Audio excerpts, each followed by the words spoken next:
הדובר הבא הוכתר על ידי המגזין ניוזוויק גנדי הפלסטיני. הוא פסיכולוג, הוגה דעות ואקטיביסט פורץ דרך בתחום הנון-ויילנס, אי אלימות. פרופסור באוניברסיטה האמריקאית בוושינגטון די.סי, שייסד מרכזי אי אלימות בירושלים ובוושינגטון. אני מתכבד להזמין את פרופסור מוברק עווד. My name is Moubarak Awad. I was born in Jerusalem, Palestine in 1943. When I was 5 years old, my father Elias was shot in front of our house outside the Damascus Gate in Jerusalem. The death of my father in 1948 was life-changing for me and my 6 brothers and sisters. My 2 brothers, ages 9 and 10, buried my father in the courtyard because he could not be taken to the church for a funeral. Then guns were pointed at us, and we were told to leave our house or all of us would be shot. My oldest brother, 10 years old Nick, carried my youngest sister, 8-month-old Diana. My mother carried my brother Alex, who was 2 years old. Ellen, my 6-year-old sister, was smart. She put on 5 dresses, one over the other, before we left the house. My grandmother, Naifa, who was living with us, was heartbroken over the death of her son. My mother found a place for us to stay in a school basement in the old city for a few days, and then we were rescued. The tragedy of losing my father was overwhelming. Yet my mother, Huda, told us again and again, the person who killed your father did not know he left a widow and 7 orphan children.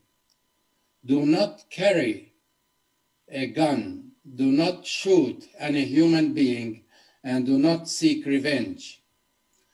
After several weeks, we were placed in different orphanages. My mother, who was trained as a nurse, went to work to support us. She visited us often and always said, "I have a job to do, and you have a job to study." My story is the Palestinian story of long suffering, hard work, and forgiveness. I am one of thousands of Palestinians who believe education can be an instrument of liberating Palestine from the yoke of Zionism. I was fortunate to receive scholarships to attend university in the United States. Because of growing up in an orphanage myself, I started a program for disadvantaged children and youth in the United States. That program, the National Youth Advocate Program, now served more than 1,000 children daily. In 1982, I returned to Palestine and opened the Palestinian Counseling Center to support Palestinian children under occupation. Later, I opened the Palestinian Center for the Study of Nonviolence in Jerusalem. We organized nonviolent actions, such as planting olive trees, organizing refugees, and promoting self-reliance. We trained people not to pay taxes, to eat and drink local products, and be proud of their heritage without fearing occupation.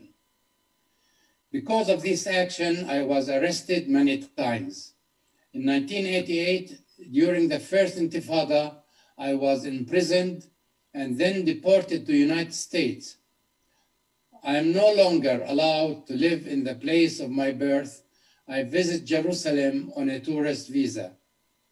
After my deportation, I started Nonviolence International in Washington, D.C. For over 30 years, we have published materials, organized campaigns, trained activists, and become a worldwide resource. We recognize that women play powerful roles in nonviolence movements.